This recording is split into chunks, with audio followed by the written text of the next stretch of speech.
ভাই আপনার কাছে আপনি দীর্ঘ সময় ধরে এই সেক্টরে কাজ করছেন। এখন তরুণরা এগিয়ে আসছে এবং দিন, দিন এই সেক্টরের কিন্তু জনপ্রিয়তা বাড়ছে, ইনকাম করছে। আপনার কাছে কি মনে হয় ভবিষ্যৎ কেমন এবং বর্তমান কি অবস্থায় আছে এই আইটি সেক্টর? আহ আমি ভাইয়ের সাথে একমত যে বাংলাদেশের এখন সেকেন্ড লার্জেস্ট এক্সপোর্টিং সেক্টর হচ্ছে আইটি। গার্মেন্টস পরেই আইটি আমাদের যে ফ্রিল্যান্সাররা আছেন তারা প্রচুর বৈদেশিক মুদ্রা নিয়ে আসছেন। আহ, এখন আপনি বলতে গেলে যে যে কোনো দেশের চালিকা শক্তি আসলে আইটি। আইটি ইনফ্রাস্ট্রাকচার এবং আইটি টেকনোলজি ছাড়া কোনো দেশই আসলে অ্যাডভান্স হতে পারবে না।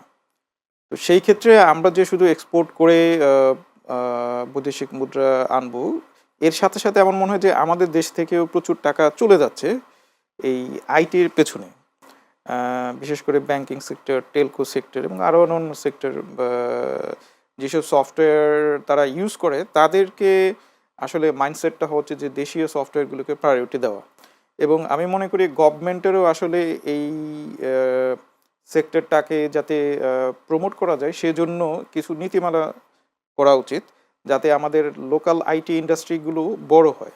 আমরা ফ্রিল্যান্সিং কাজ করছি, কিন্তু ফ্রিল্যান্সিংয়ের পাশাপাশি আমরা যদি প্রোডাক্টগুলোকে ডেভেলপ করতে পারি, আমার মনে হয় যে আরও বৈদেশিক মুদ্রা আমরা আনতে পারবো। এবং আপনি চায়নার কিছু পলিসি আছে, আমরা যদি চায়না তো এখন ওয়ার্ল্ডের বলতে পারেন যে বিগেস্ট ইকোনমিক পাওয়ার।